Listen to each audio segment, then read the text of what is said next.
it. I was in 2007, 2009 it Right. happened. Yeah, 2009. I was just getting to LA, probably just getting acclimated. So no, I don't remember it. So when I heard about it the first time, because I got booked for it twice. It's been Okay. moving around a couple of different times. Like The Rock had it at one point, then Miles Taylor was supposed to be in it. So then Joe picked it up and he flipped the script around and made it happen. So I didn't hear about it until I actually booked it.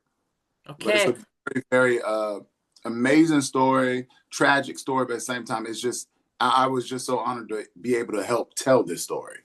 And Terence, was it always the role of Corey Smith that you auditioned for, or do you audition for Corey Smith and Marcus Cooper and land the role of Corey So it was Smith? so funny. Last time, the first time I booked it, I booked Corey Smith, and then it went away. The director got switched out or something. So then, 2 years later, they came back up with it. And, well, 3 years later, it came back up, and I was like, I already went out for this. Then they said, okay, well, we already got somebody for Corey, so maybe you'll read for Marquise. So I looked at Marquise and I'm doing the Marquise thing, did the whole audition for it. But then I was like, I'm just really connected to Corey. I just feel like I have to do Corey. So then I did a passion letter. I had a meeting with Joe and we made it happen. So I was very blessed to book it twice and actually go through it and finish it. Yeah, and tell us, the character Corey Smith, obviously a great Lord to Mercy soul, a great NFL player of his time as well.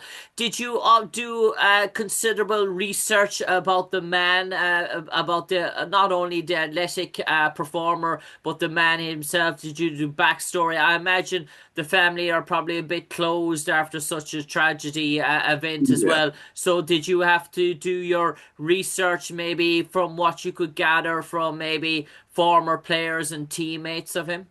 Exactly. Corey really, it was before the Instagram and all that other Mm. stuff hit. So they really didn't have a lot of digital footprints of them. So for Corey, I had to look up a couple of things. I didn't talk to the family or anything. The person who actually had the most hands on was Nick Schuyler, who actually survived. He and Zachary Levi, they had a connection. And Nick actually came to the set a couple of times out there in Malta.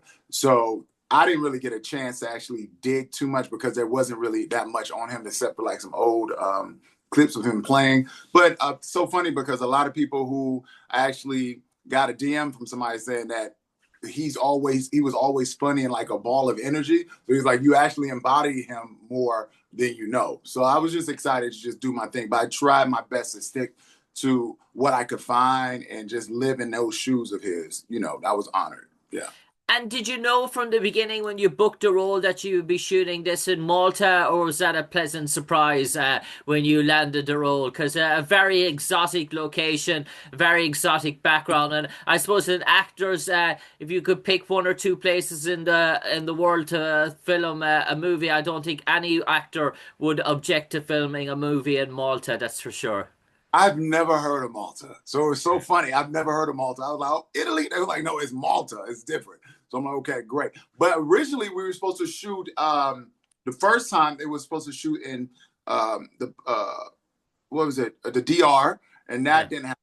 Then it was supposed to shoot in Louisiana in like a nice indoor tank, warm water. But when it was in Malta, it was very surprising because we shot in a tank right by the beach. And so the real ocean water was coming in, filling in. There was jellyfish in there with us. The wave machines were making the waves up to like 20 feet. It was really, really intense. Yeah, Yeah. and tell us, Terrence Terrell, in terms of this movie, did you have to prove any bit of your swimming techniques or to show that sort of ability? Was that all sort of tested in auditioning process? Because I imagine that to simulate that, obviously, they had to put you in some bit of in harm's way, dare I say. Well, the thing about it is they said, they wanted a video of me swimming so that my stunt guy could know, like, mirror me a little bit because he was going to be doing some of the work.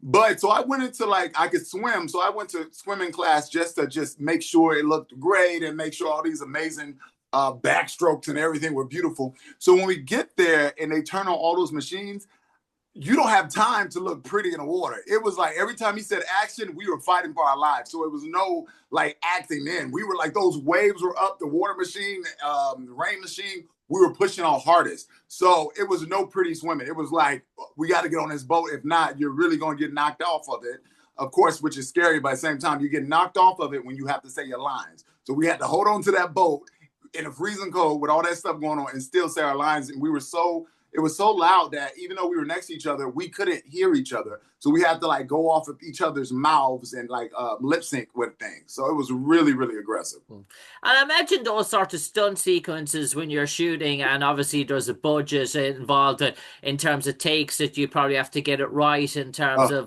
of takes and not the opportunity for much to shoot. But I imagine doing those long sequences, I imagine in the water can be physically quite draining rather than I imagine in between takes it was more about recovery maybe rather than having the chat and the banter. Because I imagine spending all that time in the water, you're very cold, very tense when you come out, and very tired and sort of stuff like that. So I imagine rest was an off in between sets shoots. There was an awful lot of rest time, I suppose, needed for actors just to go get some sleep and sort of stuff and try and get warmth and everything into the body. Well, the thing about it is Joe was such an amazing director. Same time, Joe is a little trickster. So even though we were in the water, he'll say like, okay, the cannon's going to go off up twice. We're just going to get this shot, that shot. And, it'd be like 5 more minutes. So the water will start and it will be in there and the cannon will go off like 20 times, not one time. So you're really reacting because you're like, what is going on? And then we'll take these long, long takes, which we're fighting against the elements, real water, the machines, the cameras, all these different things. And so in the code. So even though we had like breaks in between where we can go get out and go into the warming room where they had like the warming, but at one point your body gets so used to the cold, you don't want to go back into the warming tent because then you have to get cold and do the whole thing all over. So most of the time we'll just stay on the boat and just tough it out.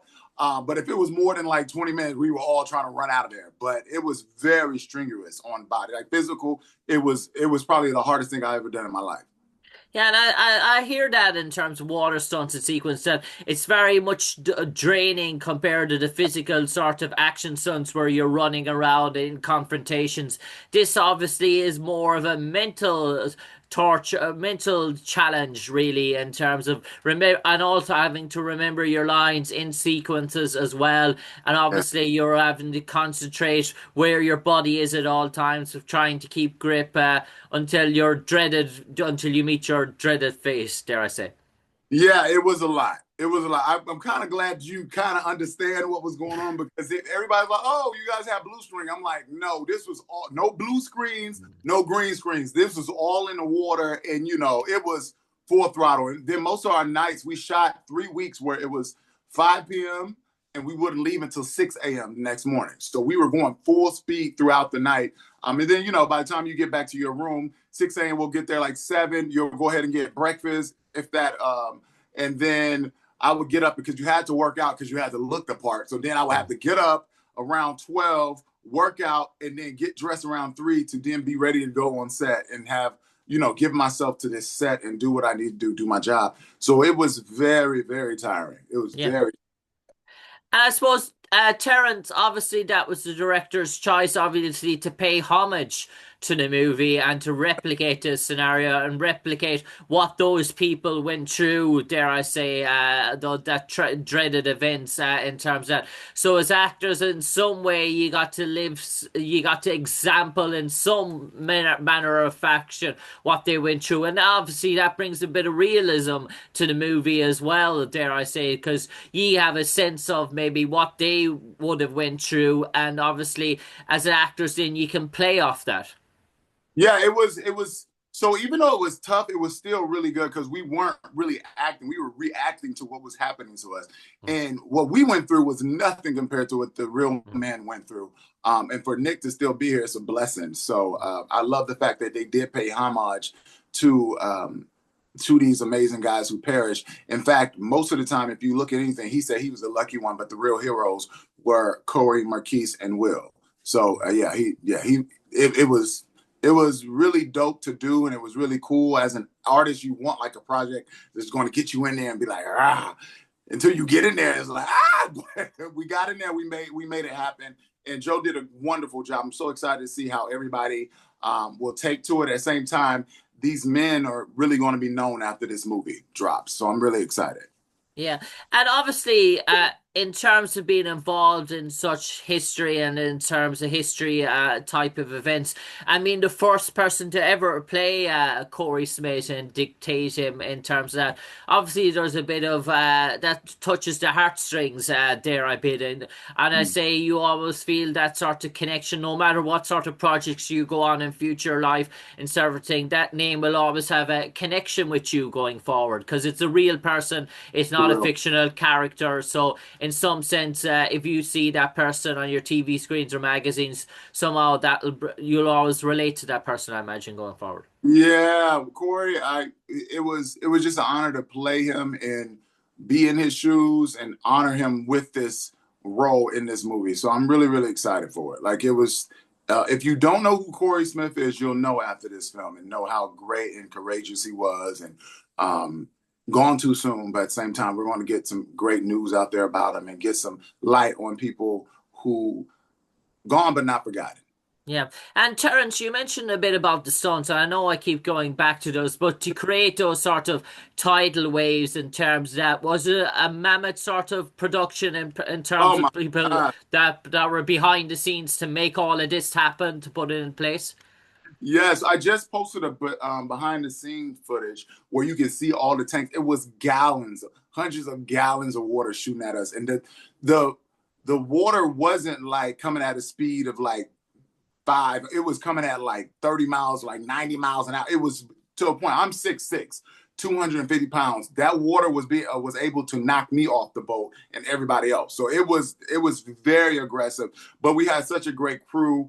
We had safety people under the water the entire time with scuba diving gear on. We had amazing people taking care of us. Wardrobe was amazing because they made sure we were warm all the time. It was a lot of water, a lot of wetness. And so to keep warm and make sure nobody got sick was a very, very big challenge. And then with the cameras were characters, the tank was a character in the movie. There's so many different parts moving. And for Joe to be able to control everything and still go with the flow and make it fun, it was remarkable.